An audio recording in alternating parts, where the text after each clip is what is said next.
Ladies and gentlemen, may I have your attention, please? The show starts in 5, 4, 3, 2, 1, go.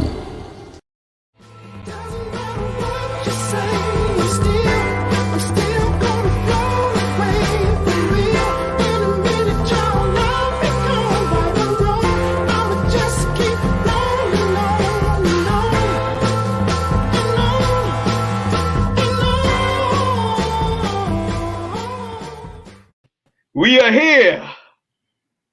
This is the hat edition of Coffee for Your Soul, episode 8. I'm your boy Snake Eyes. I'm here with Tet the Professor and Avalanche. What's happening, fellas? What's happening? Chilling. You know, blessed, baby. Black Maximum will be here shortly. He's taking care of his daddy duties, but he'll be here shortly to come in and provide some feedback and follow up and all that good input that he is available and will provide to us. But yeah, fellas, we back here. You know what I'm saying? Episode 8. Yes, we're 8 episodes in. Today's episode is Wisdom Wednesday. We're here focused on nothing but positives today. Can you hear me? Can you hear me? Mm-hmm. Yeah. I can hear you, brother. I can hear you. What are we having? It might be his headphones. It might be the top hat. Yeah. We can hear you too. We can hear you, Dimitri. Well, we can't hear or you can't hear. Can you hear me? I hear you. Oh, okay. Can you hear me now? Both of you, but it's not coming. Go ahead, keep it going. But yeah, so we here tonight. You know, we're here to have a good conversation. A lot of things have been happening in the country in the last couple of weeks since our last show. But you know, we want to sit here and talk about what's next. What can we do as a community to stay positive and keep in that direction and do what we can? And thinking about multiple areas of focus of what we can lock arms and get and be together with. And then a lot of things that started. This could be from a new business starting. It could be all the opportunities from college to entrepreneurship to corporate America. Opportunities to discuss police brutality versus defund the police and what that means. As we start thinking about all these topics tonight, you know, we want you to, if you want to chime in and come into the show, we are opening doors for that to happen. You'll see the link below if you want to chime in and provide some valuable feedback. A lot's been going on. But yeah, man, since the last time we talked, guys, and we've been on the show, the Derek Chauvin case had occurred, and it went through 11 hours of deliberation till a verdict was provided. Guilty on all accounts that he was charged with. What happened? And basically, you know, there are folks that are very, very happy with that decision. You have some folks that wish there was more. What do you guys think? What's your opinions, fellas? I think it's, listen, man, like we spoke about last episode, it's baby steps, right? We a little bit of progress over time is a lot of progress. So the fact that a police officer was convicted on all the charges, the fact that, you know, the superiors in that particular police department testified against another officer. These are all things that are positive lights in the effort to see that, you know, the police officers and society as a whole, you know, starts to value the lives of melanated people, including ourselves. You know what I'm saying? We need to value ourselves a lot more. We talked a little bit about that yesterday, Kobla, how we have to now, you know, start to give more meaning to our lives, you know, and everyday existence. And that starts with little things like this. So I see it as a good thing. You know, you'll never get the brother back. You know, when people go, they're gone for good. But at least we got some progress this time around. And I think we're seeing a little bit more progress around the nation also. What you got for Kobe? So, you know, I didn't watch too much of the trial. I didn't even watch the minutes of him being, you know, suffocated killed, etc. I didn't want that in my subconscious. But I do think it's a good step in terms of, an individual being convicted of a crime according to, jury. Yeah. The other thing is, you got to take into account that is also still a human being. And for whatever odd reason, his life choices have now caused him to potentially be in prison and to be in a life that, he didn't anticipate being in at all. And I got to think about what would cause somebody to take those actions. No, we got to the point where he got convicted. Yeah, whatever. You know what I mean? But then also, you know what I mean, what would cause somebody to have that type of action? And I think that's getting to the root cause and getting to true understanding. Also, thinking about some of my friends, some of people were relieved. Some people were still sad because they didn't feel any different. Some people felt joyous, and some people felt the frustration that they needed to get out. And all of those feelings are 100% okay, right? It's okay to feel all of those things and to process and take them in and feel that actual feeling. So that's a good thing if it allows people to feel that they have a space to express themselves in situations like this. Because all too often, certain cultures or certain people in our, society don't have the space to be able to be that expressive. And there are little divots of time like this one where you can let it go. And letting go is extremely important. So I think that's a good thing. Mm-hmm. I think it's in, and what resulted that night or that was that evening that where the police officer had the situation with the young lady out in was it Ohio? Yes, Ohio, right? Cincinnati. Makai Bryant. In that situation where if you get the results of that situation occurs. And the first thing we look at the video is like, oh, here's another one. Now, before we jump on the social media and sit there and say what happened, if you look at that video, from my perspective, looking at that from a police officer doing their job on that time with a young lady with a knife about to potentially stab somebody or very, very, very close to it, he did his job. A lot of people may not like that answer. What that is, but if you're looking at the laws that's in place, that situation presented itself where there was an attack. I think anybody in that situation, that right there, the people that did something wrong in that situation were her parents. The parents that were out there, standing out there on the side and not doing what they can do as parents to either control that situation, especially when the police got out there so they can address it.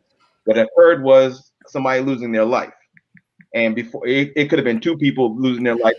One, she stabbed the person and potentially killed them, and then vice versa.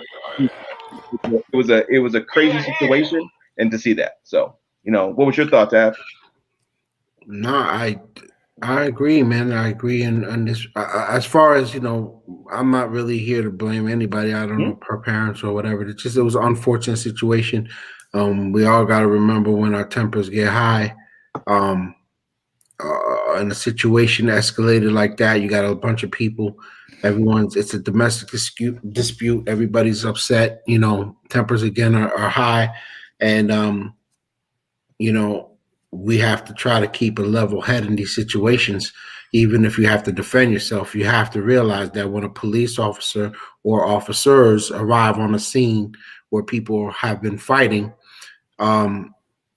these guys are coming to a domestic dispute, which is probably the most dangerous statistically call a cop can get is a domestic dispute, because again it's family, usually boyfriend, girlfriend, wife, mother, daughter, father, son, whatever. It's the temperature's always blazing at those events. So a lot of the times those officers get attacked.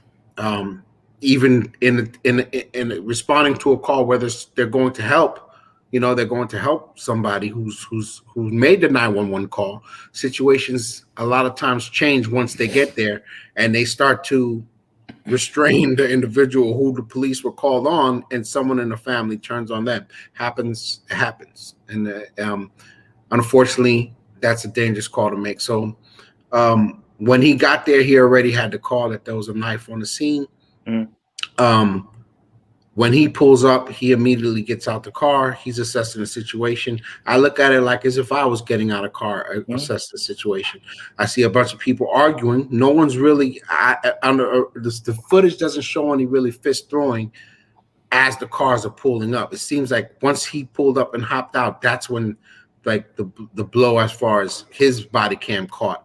It was after he pulled up. So she, you got to restrain yourself once the cops get there, man. You definitely can't come at somebody with a knife. So the fact that she had a knife in her hand, the fact that she said, "I'm going to stab you," it's caught on audio. The fact that she pulled the knife back, and the fact that they were in the middle of a confrontation, conflict when she was doing that, tells me that he is justified in using his firearm. Now, we'll get into the ins and outs of that, but yeah, that's how I feel about that. I feel that he at that particular time he had to shoot her. How many times, all that, we can get into the details of how many, where, all of that, but he doesn't know if the girl that's getting attacked is the one who made the 911 call. He doesn't know who's who. He just knows that someone's going to get stabbed, and the person who gets stabbed has to be stopped. So, Colby, you see any what can we as a community do positively to not jump the gun and let's get into the facts first before something happens, before you jump to sit there, because who put their foot in their mouth was LeBron James, I believe. He made a couple comments of that nature where he kind of jumped the gun, right? So Cole, what would you say to share that knowledge of what we can do better? I think, getting to understand why we would even move in that space. So that's really understanding the history of violence in the United States.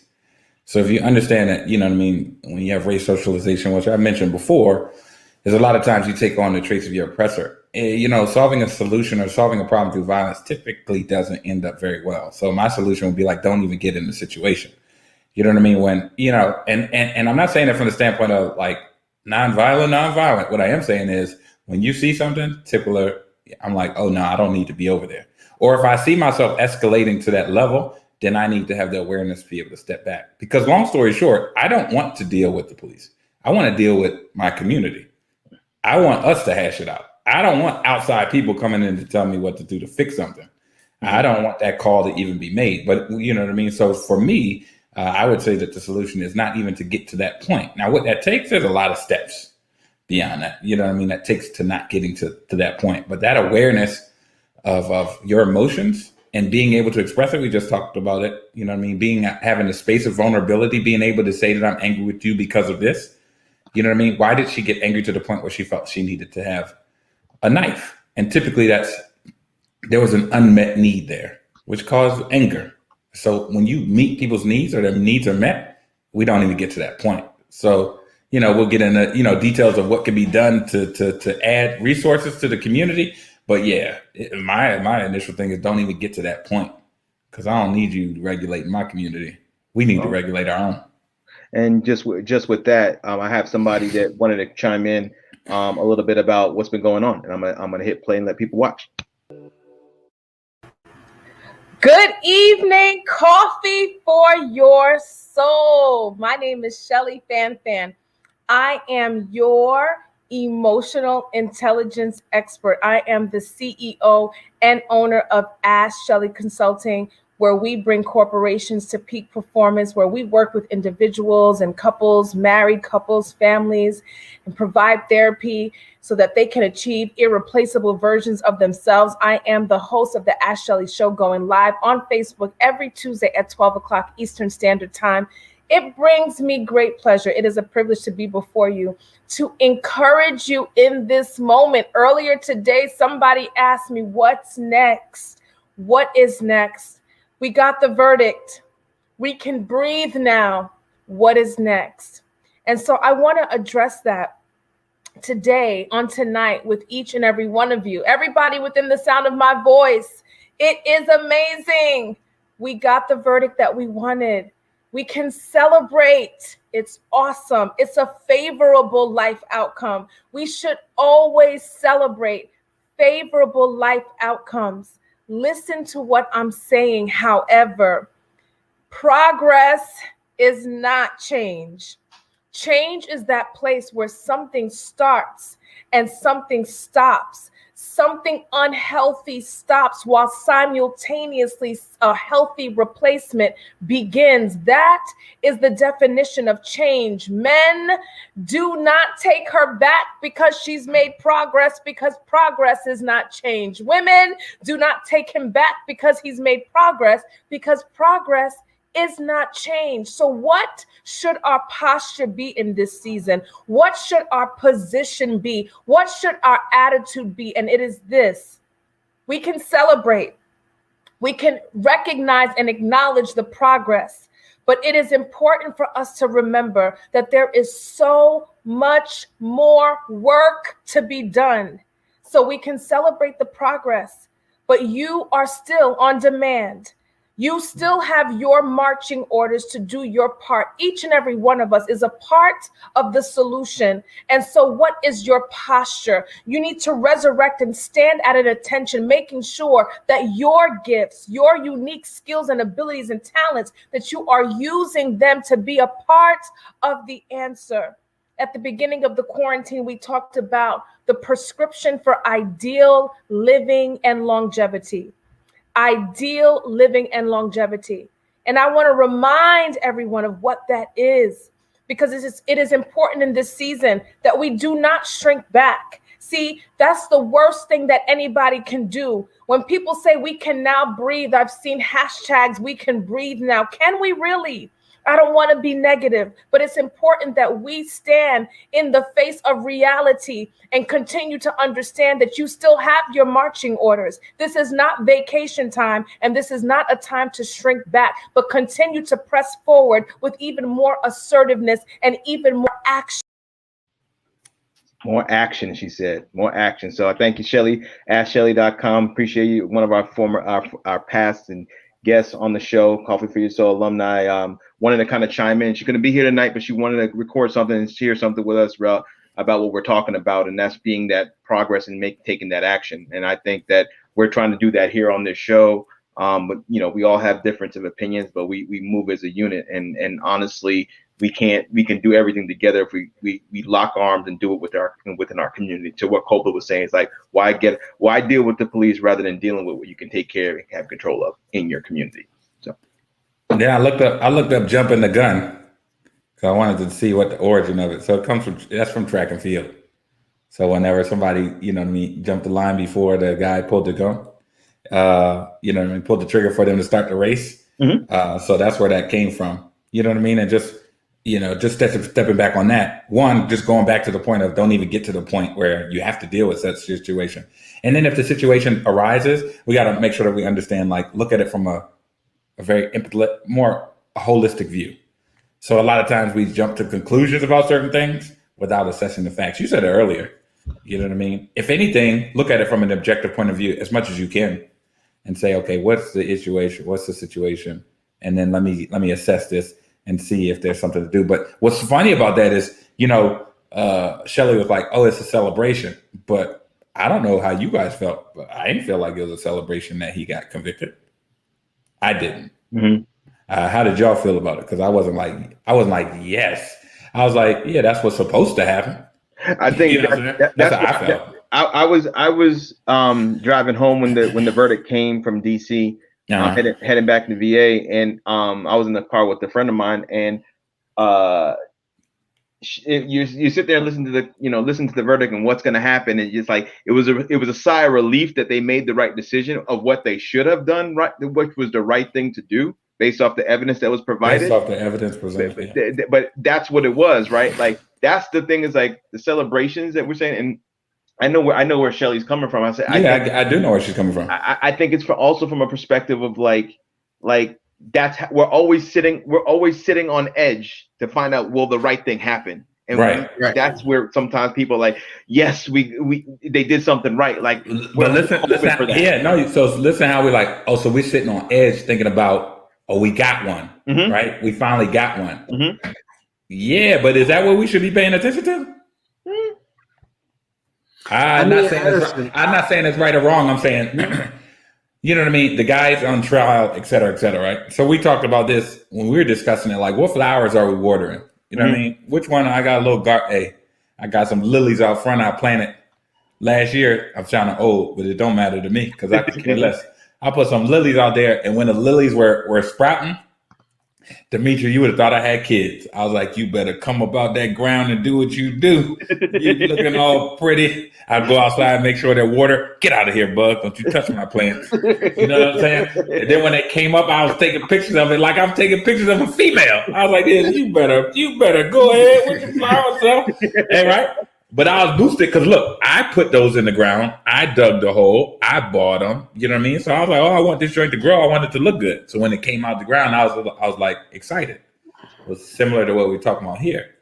When we continue to go back or revamp old tropes, we're in a different cycle of paying attention to the same things and the things that oppressed us.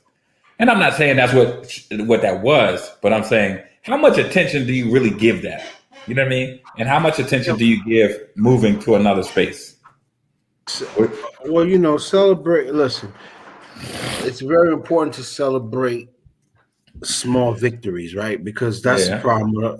It's one of the issues that we have is that we look at the bigger picture and what we're trying to accomplish, and until we accomplish it, we don't celebrate the victory. So a lot of people get burned out before we even get there because you're not realizing how far we've come.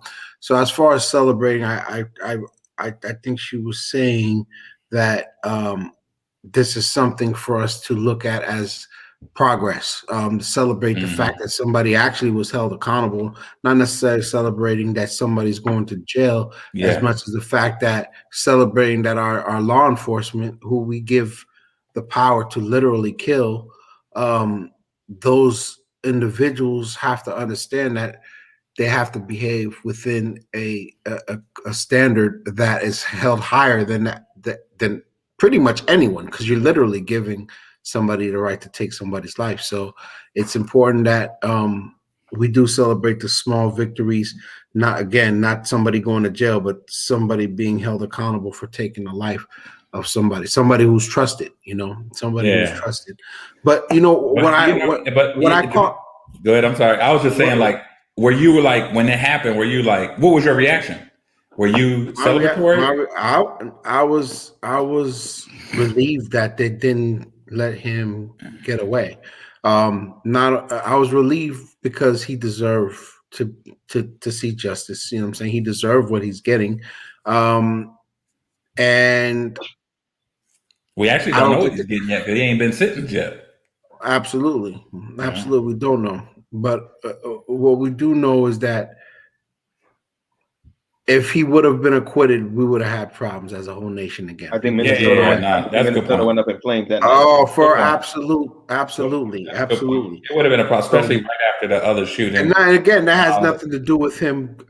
That's not why he got convicted. He got convicted because everyone saw what he did. But again, we've seen time and time again, people get away with something that's obvious to most of us, and they get away with it. A lot of these cases are actually trying to reopen a lot of these cases up back, because a lot of times his cases. No. Okay. Cases where people were killed and it was closed as a justifiable homicide without trial. Those that have been acquitted, you can't retrial them, obviously. But if you've never been charged, the charge can come up from another DA. So a lot of these guys are seeing themselves, digging up, what they did in the past. But again, something that she said that caught my attention too is progress is not change, right? So that's important to understand too. But with progress is not change, you can't go back to sleep.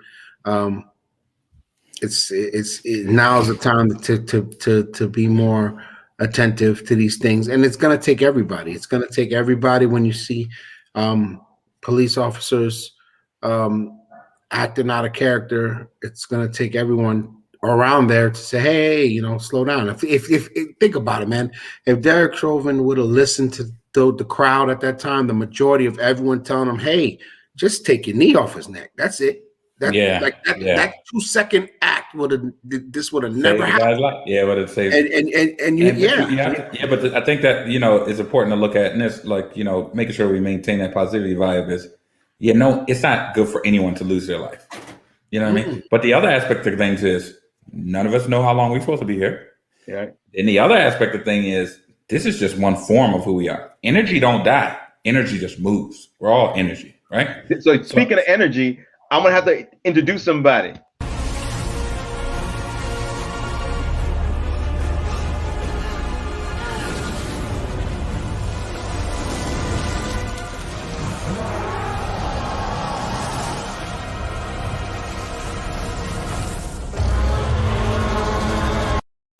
He's here. What's up, Max? Hey, I just want to know how come Max gets like the super dopest intro, and then us two are like we're like trap rap meat over here or something. You know what I mean? That's what I'm saying, Max. You didn't even ask for it, but you got your eye. Hey, I'm looking at it trying like, how are his eyes going like that? So then I'm like, what's going on? What? Yeah, so then,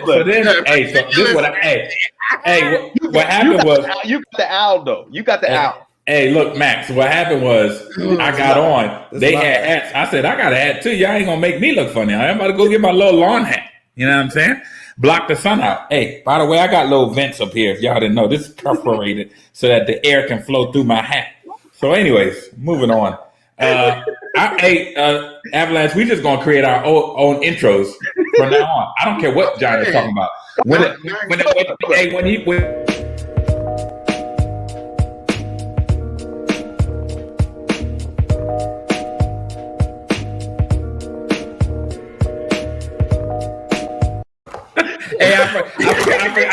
I forgot what my owl's name was. I changed his name. His name's Jasper now. My owl's name is Jasper. I forgot I had an owl. Jasper. I don't know where Jasper's at. He's out here somewhere. That's hilarious. Jasper's out here somewhere. But anyways, Max over here with the super intro. Oh man, that's funny. But you know what else is good? Gummies. 3 dope brothers with a hat. 3 dope brothers with a hat. I bet Max went to go get a hat. He did. 3 dope brothers with a hat. Hey, he's coming back with the Viking hat. Coming back with the Viking hat. He might come down with the Orlando. The whole joint. The whole joint. Oh, if he does that, he's showing out. We know that's for a fact. He's showing out. Oh man. So we talked about a little bit about what's been in news and what the big news and stuff like that. What are some things like that that as a community we should be thinking about? Like I've seen some real stats of new businesses that have started in 2021, and I'm going to share that. I'm actually amazed at some of the numbers that I'm seeing. Hold on, where is it? Right here. So if you look at these stats here, it is saying that close to 4.35 million. Well, hold on. It's like that. Hold on. It's 4.35 million number of applications have went through for businesses in 2020, which has resulted in close to that's amazing. Like in quarter 19 and 20 in 2019 was 867 497. Like the number. Good Lord, that's a lot there. There's the hat. We were waiting for the hat. How you doing there, partner? I'm doing quite well. I'm looking at these damn statistics, and I don't know if I believe them. I believe that this might be some hogwash liberal gibbers jabbers. Statistics in 2021, the impact. How can you even know? We're not even through the year. It's just hogwash and malarkey. Everybody's going to be fine. Donald Trump. And you know what? I had to bring somebody in who's Mr. Business Builder Bees up in that house. What's happening, bro? Yo, what's good? What's good, y'all? What's good? Maybe I should turn my phone. Can y'all see me okay? You good. You good. Oh, that's good. You're good. I'm gonna give you a spotlight real quick. I'm gonna give you a spotlight. Go ahead, brother. I know you where you at. Go ahead. What's happening? We tip our hat to you, brother. We tip our hat to you. Oh, what you doing in my city, B? I'm here briefly, bro. I just came to shoot some content and film, and then quick power meeting, and then I gotta head out, man. That's what's up, man. But what's going on with y'all? Making the moves, man. I see you making the moves, giving a lot of great content on the gram and the other platforms. Show that shirt, baby. Show that shirt that you got on, man. What's that shirt say? That's dope. athlete, entrepreneur, baby, all day. Listen, the most important thing with this is that I'm then able to show kids that, you know, normally all we saw growing up was the people who was flossing, the people who's making money, this and that was that rapper or athlete, right? And we thought that was the only avenue for us, or our only option to come out the hood or to make it or to whatever. So I love being able to show kids that, yeah, they're like, oh, you driving a McLaren, a Lamborghini? What's going on? Like, what do you do? Are you a rapper, an athlete? A lot of times I'm wearing this shirt. I'd be like, no, look. Yeah. No, that's what's up, man. Because we talked about that. We talked about that not too long ago in regards to seeing melanated people starting to, you know, be influential in business and spreading the knowledge to the people, because that's all we need, man. We just need a little bit of knowledge of what's going on. See people like us doing it. You know, I love the way you guys do y'all thing, man. It's you keep it grounded.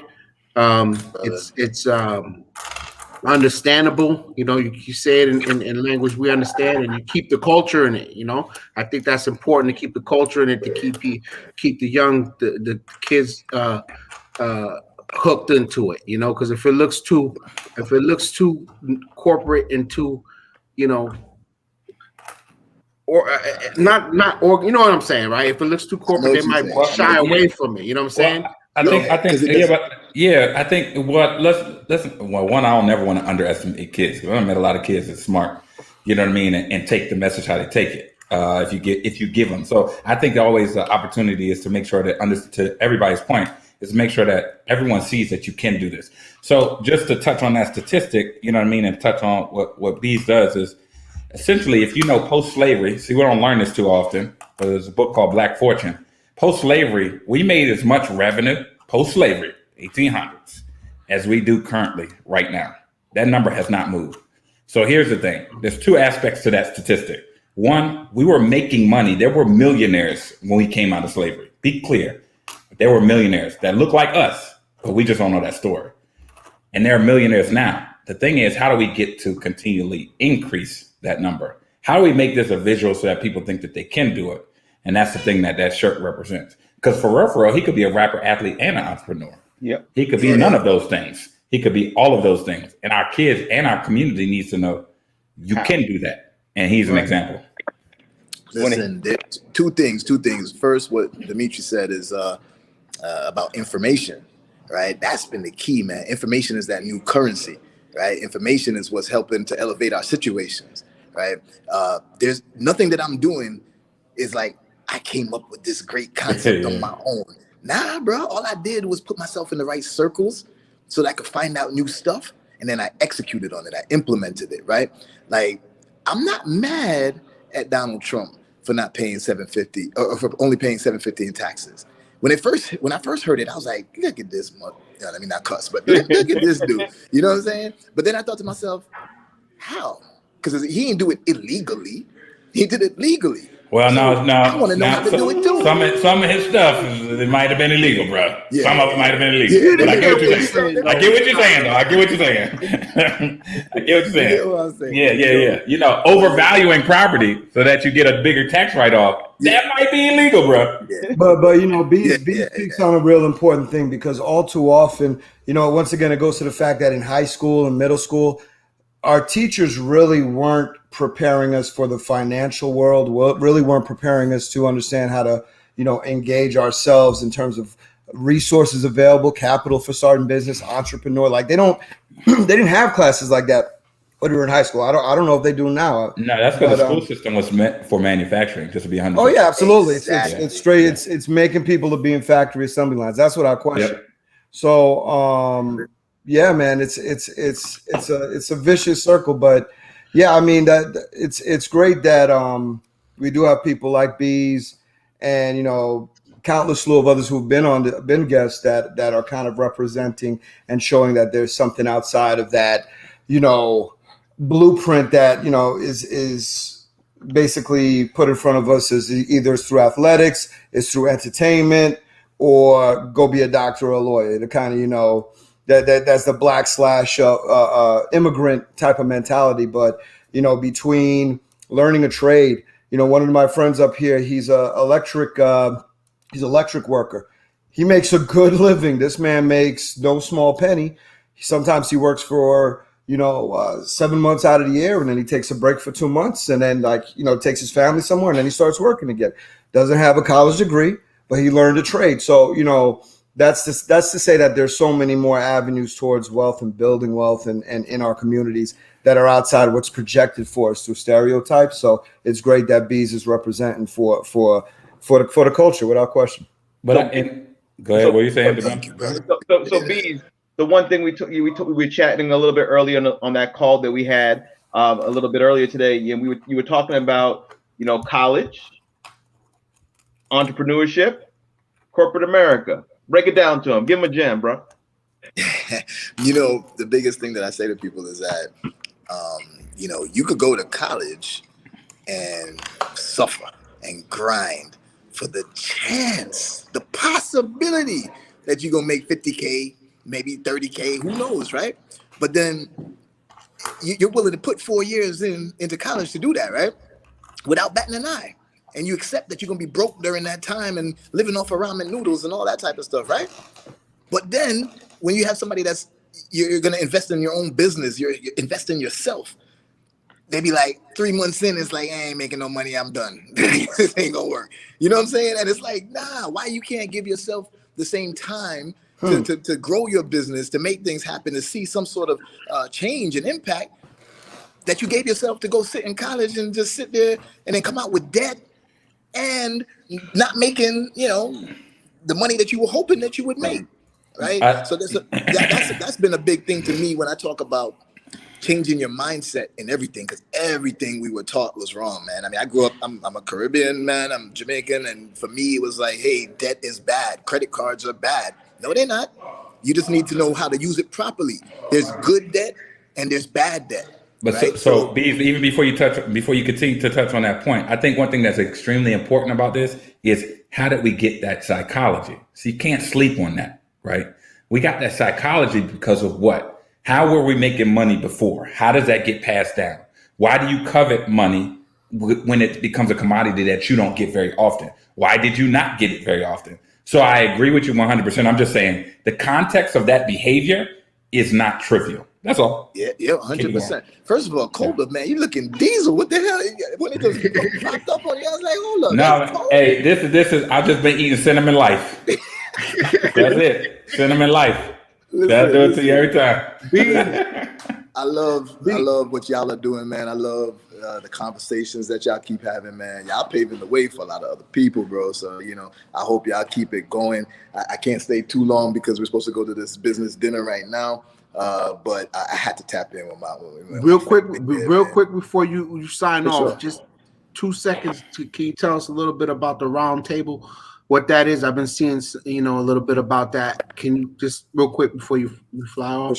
For sure. And listen, I promote get the information and then execute on it. It doesn't have to be through me. I'm willing to teach as much as I can, but get it some way, somehow. Now, I do have some options for people if they do want to tap in, if they want to learn from a mentor who's already gone through certain things and still going. I'm still a student. You know what I'm saying? I'm teaching, but I'm still a student. And the Business Builder Roundtable and the Business Builders Academy are the two main vehicles that I have for that. The Academy is your more traditional digital course that lays out the blueprints of everything, how to start businesses the right way so that you can scale them with process, systems, and people. How do you fund them through credit? Because credit's the only thing that we can actually manipulate in order to get ahead in this country. And then that's the academy, right? The roundtable is a year-long mastermind. We meet twice a week, every week for the entire calendar year. And if you join now, you still get to see the old episodes, sessions. But some people I know are going to join it and then not go back and watch old sessions. Don't do that. If that's the case, join the academy, because you need the context of all the information that we're talking about. It's not just that I'm giving out. It's information that is coming from different people, right? My network. Right. The fact that I've tapped into some power players right now in our community and just in business in general. I mean, hell, I'm having meetings with Grant Cardone. You know what I'm saying? Like, that's crazy. Right. I would have never thought I could do that a couple of years ago and stuff. You know what I'm saying? So being able to bring that network to everybody and then learn all these different strategies, different plays and everything, and just give you the information, it don't mean nothing if you don't execute it, if you don't act upon it.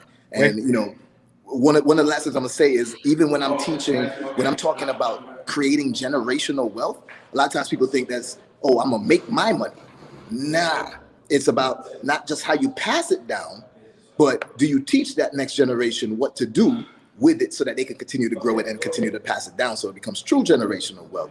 And all of that starts with getting the right information. And, you know, the information's out there. Where can they follow you, Bees?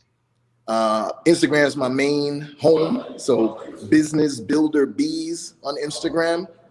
That's BEEZ. Thank you very much. There you go. So hit me up on Instagram. On Instagram, you're going to see a button on my profile that says text me. Do that, because a lot of people send messages in my DMs, and I'm getting hundreds of DMs every day. And even with my staff going through it, I'm not able to catch up easily enough. But if you text me to that number, it's my community number. It's me and my one EA, executive assistant, that's replying. She keeps me on point. She'll say, hey, this message has been waiting for 24 hours. And I could just tell her, and then she'll type it if anything. So that's the best way to tap in for sure. Well, we appreciate you dropping in and dropping some gems for us. I appreciate taking the time. You know, I normally used to be able to get this guy on the phone anytime I wanted. I can't even find this guy for like 3 weeks now. You know what I'm saying? So my brother dropped in. So we much appreciated, man. Go do it and have a great dinner tonight, my brother. Appreciate you. Be safe, brother. Bless all of you, man. Y'all keep killing it. And I hope to come back on really soon. Tonight was crazy, but next week, if y'all allow me, I'll definitely come back on, man. Let's make it Bless happen. up. All right, King. All right, people. Much love. Cool. All right. So yeah, man. So you know, we got some guests popping in, but Max, you know that we've having these conversations. We touched on you know, the incidents that happened last week with the court case. We talked about the challenges from that and what we need to do as a community. And you know, one of the things that you were really passionate about is, you know, is police brutality versus what the definition of defunding the police means. Max, you were talking about it about 2 episodes ago. Can you talk about the content and the reason why we need to look into how these funds go into these police departments and what can be actually leveraged and utilized for true success or true change in the police?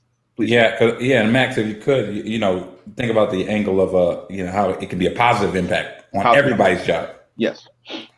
Kobe already assumed that was going to come with the negative impact. I did not. I guess I think he thought that he saw the hat and thought you were going to say, "Are you my?" He thinks I'm the evil. Well, cat. I will tell you what. Are you? I could be the Huckleberry. Yeah, right. I'll be your Huckleberry. No, but like, to get serious about it, you know, police brutality ain't nothing new. You know, Right. if you've done even a little bit of research, we know the slave patrols, what they were. We know that police, well, not a lot of people know, frankly. So research it. You know, 13 is a great documentary on that on Netflix, just to show how the policing of black bodies, the policing of what we do, of how we are allowed to just engage in pursuit in that American pursuit of happiness. It's been tainted from jump, right? It's not whining about it. It's not cry. It's a reality. You know, the Chauvin trial, you know, for America, you like to be, oh my goodness, I can't believe this, but this every day in the black community, you know, whether or not you live in a nicer neighborhood or a rougher neighborhood, you know, you get in a car, you could be in a BMW and have 6 figures in your account, or be in a Toyota and have 6 figures in your account, or have or don't have anything in your account and be in either of those cars. And it don't matter. You know, I think about the division manager I worked with at UPS, man. You know, this brother, if you put a hoodie on him and have him looking chill, he looked like Tracy Morgan. You know what I mean? So it's like black bodies are for whatever reason just given this kind of status of, you know, animal. And Chauvin, the trial, everything that's been going on since then. I mean, for God's sake, the trial was interrupted by murders, right? So I I think, the reality is this country is not just going to magically fix the situation for Black people. I'm not waiting for Biden or Kamala or any of them to make. I mean, for God's sakes, Obama. I'm not going to say he didn't try, but it's this government, this country, all in all. From its inception, had a mindset for us. We were not supposed to be part of this story. It just, it had to work out because that Bill of Rights. If you look at that Constitution, you look at the Bill of Rights, the amendments, all that stuff, it's supposed to be equally put out. Well, then I guess everybody's equal. But we weren't. We were not equal. We were 3/5 at the beginning. So we take it all the way to where we are now, to where, you can have a weapon on you and pose a minimal risk or a risk to an officer. And if you are melanated, point blank, period, their mindset is, well, I'm not even going to take this risk. I'm going to take him out. Where other ethnicities are afforded much more leniency. And we got to take care of each other. Like word bond, if anything's been taught to us by this trial, by these last few years, keep your phone on you. Real talk, like sometimes I'll be driving around, I'll see someone pulled over, and I wasn't even that person back in the day. I'm not even that person not too long ago, but now I put the app for my phone, the little camera app, I put it on each one of my screens. So no matter where I'm swiped on my phone, you got multiple swipes, there's always a telephone right in the middle. So if that phone's on, I know at any point, if I need to pop that camera quick, I'm always going to have that icon in thumb's reach. So that if my phone's on, any page I'm on, I can hit that camera and just start recording. Because these cops don't like that shit. We paying all these millions in tax dollars to get these body cams, and you can't even see the whole fucking video. Context matters. Yeah, but I'm seeing a snippet. So we got to do for each other, because I'm telling you, word to Roland Martin, hold it horizontal, get that whole wide screen. But I'm telling you, we have to kind of protect each other. We're not always going to be there to do that. But anyway, I'm going on and on. But Matt, something that go ahead, Dimitri. Go ahead. I know where you're going. No, something that you spoke about as far as so the brother that that there's a lot of people in the news right now, but Andrew Brown. I think his name is Andrew Brown. That's the brother. I didn't hear the whole story on him. What I do know is they released the body cam. The body cam, they released 20 seconds of the body cam. Right. And in those 20 seconds, it starts when shots are already being fired, okay? This is what initially they showed the family. They were supposed to show the family all angles of everything they had. They show one body cam, one angle, 20 seconds edited, and when they press play, shots were already being fired. So you don't know what led to the shots fired. You don't know what happened after the shots fired. So I say that to say Ma'Khia Bryant, that body cam and all other cams, including the guy's Ring camera across the street, was released that same day. But those are different municipalities, though. Different municipalities. No, it has nothing to do with municipality. Yeah, it does. Well, let me finish my story. Yeah. In my opinion, it has absolutely nothing to do with municipality, city, state, or otherwise. What it has to do is when an officer needs to be exonerated or to save an officer, they will release that camera within 20 seconds of that shooting. What they wanted to make sure is that officer, everybody knew that sister had a knife in her hand. That's what they wanted to do. And the only way to do that is to show her that same night on evening news with the knife pulled back like this from 32 different angles to make sure that cop was exonerated. But when they want to hide stuff from the police, you won't see that damn tape for months. And you have to go to court to see it. They made a judge rule on this case, on this particular release of the camera, which is not even part of the statute. So, right. So they know strategically when they want to let that body cam in. And I said all that to say that the body cam should have to be released within 48 hours, no matter what, public record, period. I think that goes back to the purpose of this conversation. So it's very easy to go slide right back into the narrative about why this is this way and this is this way, and they only do things for that, and it's us against them. I would just say to be careful. Like when we get our feelings involved, I don't know the statistics. I don't know why they did release it, and I don't know why they didn't. All I know is they did release this part and they didn't release that part. The speculation of what is attached to it, I don't know that. I just said I just don't know it. Listen, you always analyze something from actual, like complete and total to the 9 of the number fact. You can't.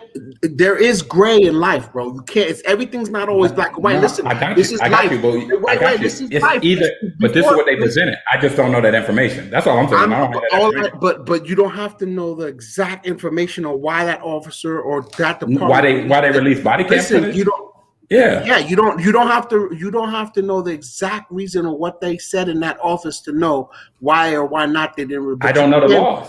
I don't know the law in that state or whatever. What I'm trying to say is they do not release the body cam unless they have to save their officer. Period. I can't prove, and I'm just saying I can't prove that. You don't have to prove it. That's the the ongoing story. That's what happens. Just like someone says you can't prove. Wait. You could say that you can't prove that Derek Chauvin killed him on purpose. You can't prove whether he did it. That is true. But you can say that he was on his neck for a period of time. Yes, I agree with you. You can say that officers. Right. But when you talk about body cam footage, or what somebody does in certain situations, that's law, bro. I don't know. But they gotta change them laws, man. Because that's a great point. So going back to what we're talking about. That's going back to what you're talking about. The point of saying they need to change the laws. Yeah, I agree with you wholeheartedly. All I was really saying is I don't have that information to say that they're doing this thing and only showing. That's what I'm saying. I got you, but I'm not going to make it. I'm also not going to make have to have information because it's also. But there's some times where something gets released that I just don't know about. So if I don't know about it, all I can deal with is the information that I currently have. I agree with you that there's gray areas. 100% agree with you. All I'm saying is I don't know enough to say every time a police officer does something right, they release it, and every time they do something wrong, they don't. That's all I'm saying. I don't have that information. What I am saying is, to Max's point, going back to the purpose of this conversation is, what do you do to ensure that we maintain a focus on how do you relieve these situations so they don't continue to happen? Because it's easy to go to the side of I agree. Within 48 hours. So that's the thing. Simple. So understand. What are we paying for body cams for if they can edit them? I'm with you.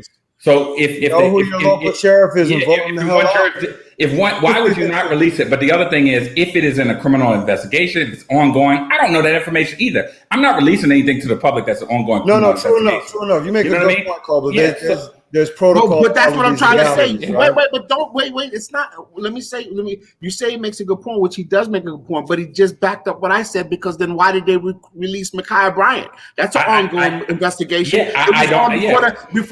Before the sunset. Yeah, you make a good point. I just said you make a good point. I'm just saying I don't know why.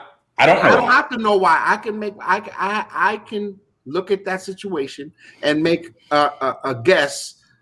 Educated guess to say that the reason why they went and released a body cam with the same day was because they wanted to exonerate their officer in a heated climate when LeBron James that same night talking about you're next. Of course they got to release that video. Why? Because they have to show this guy was actually stopping somebody from getting stabbed. However, when their officer is actually murdering somebody, you have to break your leg to see the video, and that only makes sense because they can let the sun shine out. So just swinging it back around, right? So we talked about the brutality, we talked about defunding the police, and Max, you hit on defunding the police, right? What are some areas that where defunding the police and putting it in right things? I think it's murky, man. Because they're saying increase the money going to social workers, right? Increase the number going to people that are trained to deal with mental health situations. So that if somebody's having some kind of for the police. Well, not for the police, but you don't call the police. Instead of calling the police when your cousin Freddie's having a breakdown because he didn't take his fucking Prozac or whatnot,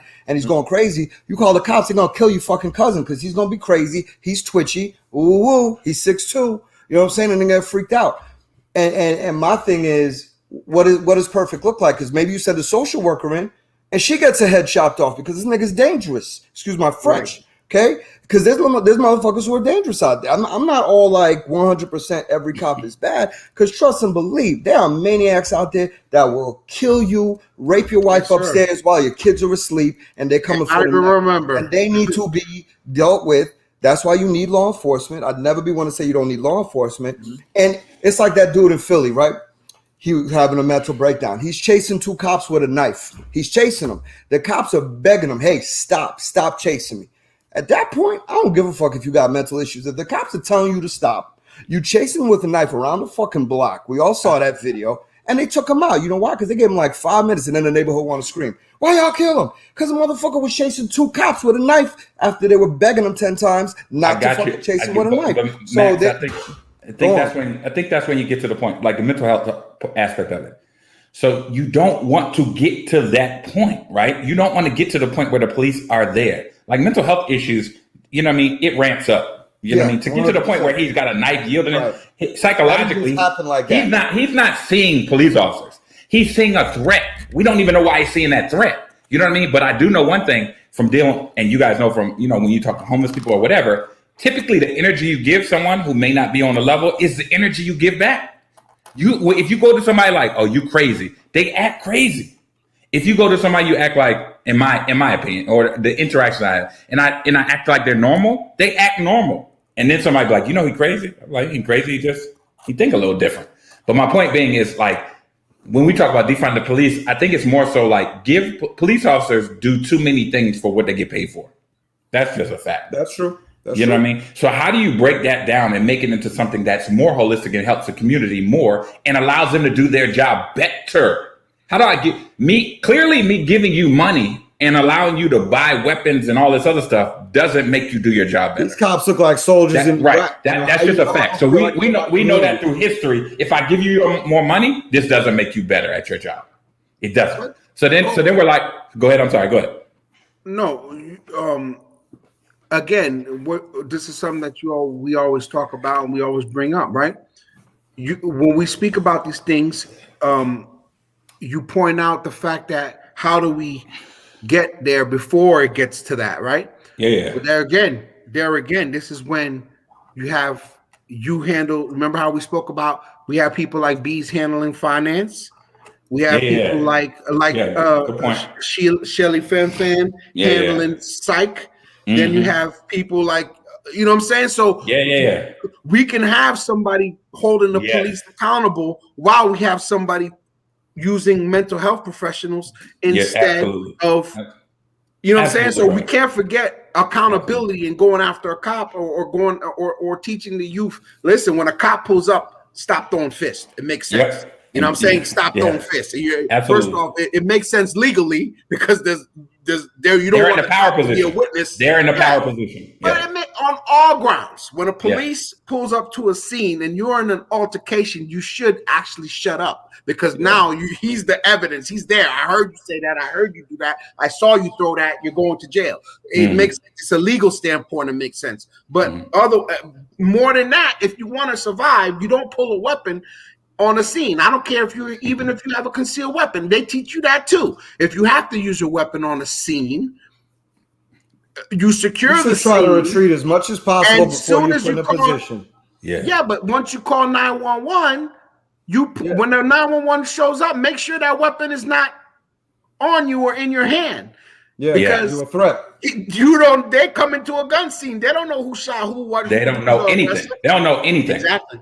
But I just want to throw this in because look, today NYC announced that they're going to actually respond with health crisis response versus police response, and I think they're starting it in Harlem. So that's cool. That's a good thing. Yeah, and then you got to see. We got to see. But we got to see what happens. Because both of you make good points. Sometimes some people are they're off their rocker and, they get, something needs to happen. I don't know the situation. I don't want anybody to die. But some people are they're doing some things that might cause harm to other people and they need to be stopped, right?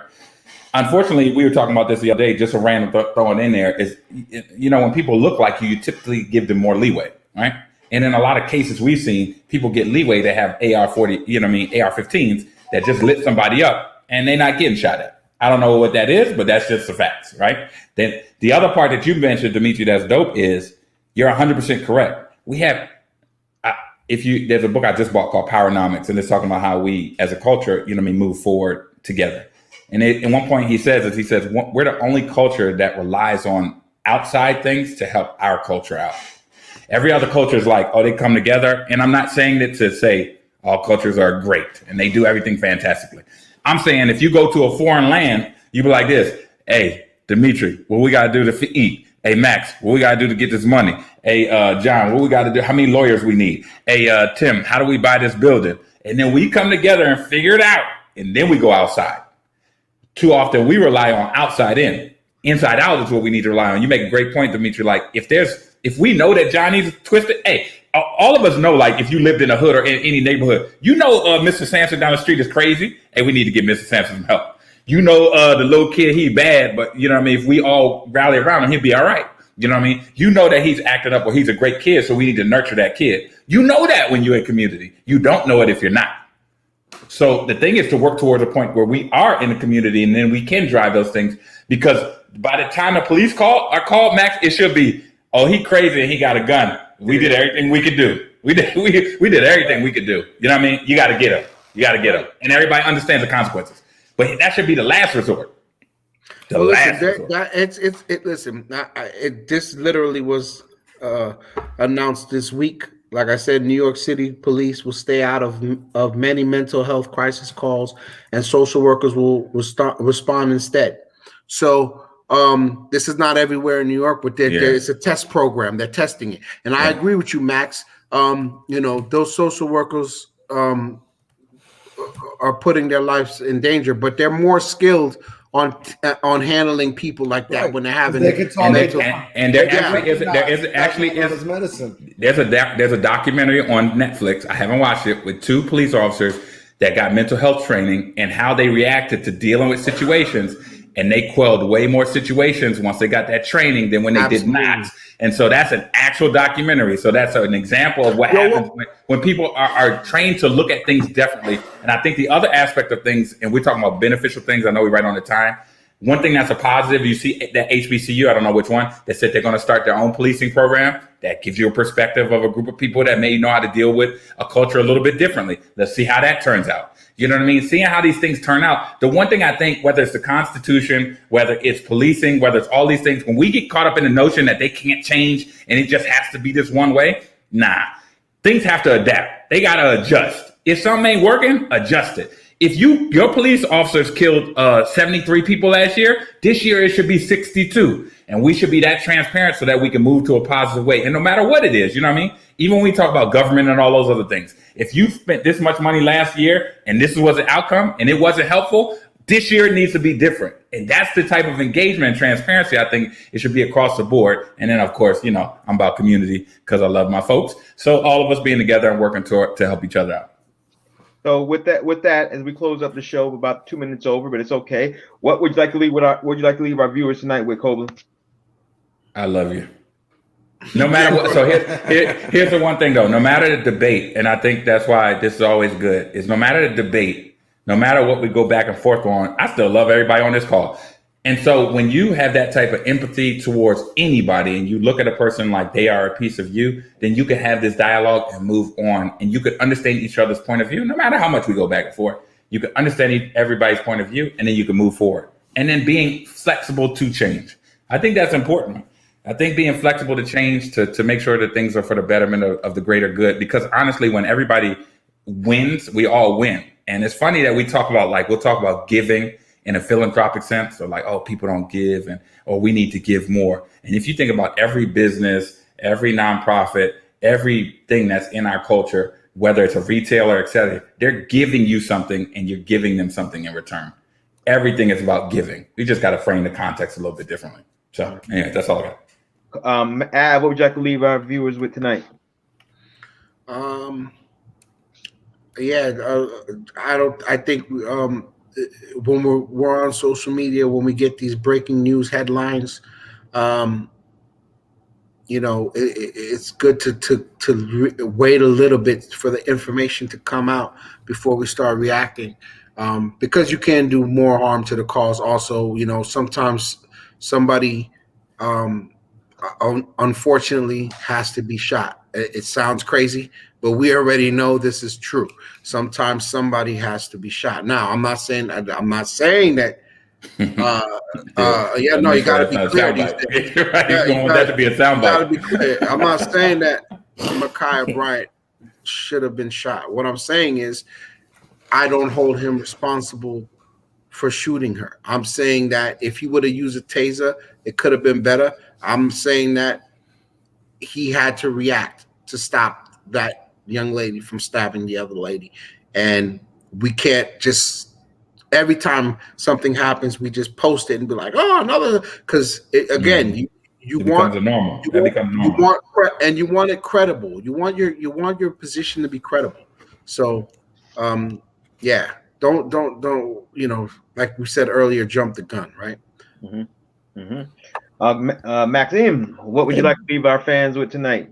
Black folk, when you are encountering the police and they are stopping you, swallow your damn pride sometimes, okay? Because what gets us into trouble a lot is shit you're seeing on IG. No, you're right. Talk to a cop like that. You ain't got to do nothing. You just show them the ID through the window. Comply. Now, that's not to say that complying always works, but I tell you what happened. When you interacting with police, within the first 2 minutes, the energy you're emitting, how you look, how you breathe, how the sweat is shimmering on your forehead, you don't even know it, that's going to create reactions. And one thing you want to do is, as people of color, Latinos, blacks, whatever you want, whatever, it shouldn't be this way, but it's incumbent upon you to do your best to de-escalate the situation before it gets to the point where, you know, you're going to have judge, jury, and executioner right here on the corner. If they're going to take you in, let them take you in. Deal with the law.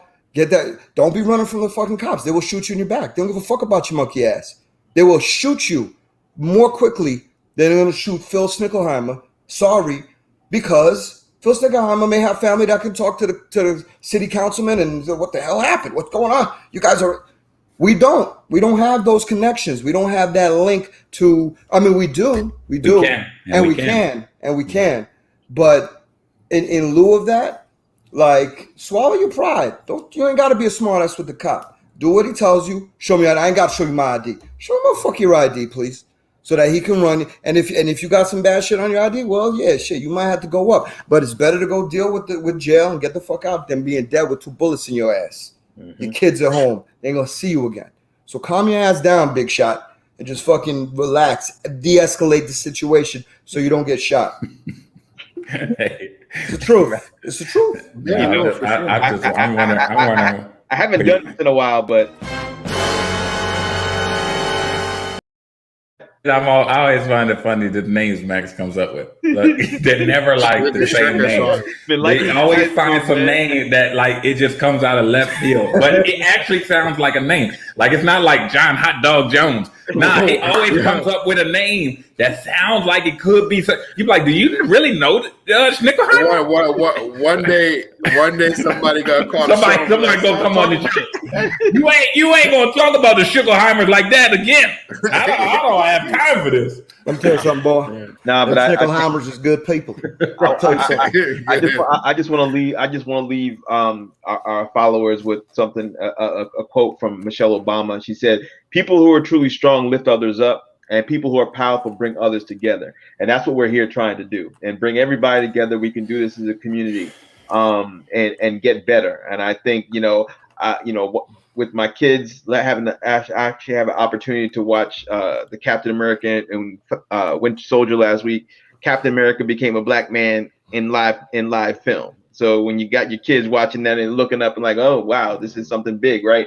There's a change going on right now, and people are starting to get opportunities that they deserve to get opportunity for their talent, right? And the things is beautiful that, to what Koba said in the beginning of the show, is that it's our responsibility to tighten up, do what we have to do to be better, and utilize our community as a strong foundation piece, right? Then you kind of go outside. No one's saying segregation or anything like that. We just said there's time to look into the community and say, we have a powerful dollar. We spend a lot of money. Believe you me, people are owning products and stuff like that. You're investing in things that you wouldn't see somebody else want to do, right? So just keep on doing what you're doing and staying focused and being better. And don't, like to Max's point, don't just jump. Don't just jump. Take the opportunity, comply, and answer a question if you got to, so you can get your butt home first and foremost. So with that, respond, don't react. I want to know what happened when Captain America black guys get pulled over by the cops. I swear I'm Captain the Shield. He actually talks about that. He actually has an interview where he talks about that.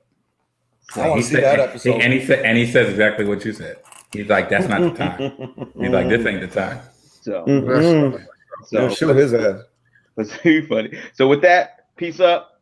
Coffee for your souls out. Until next time.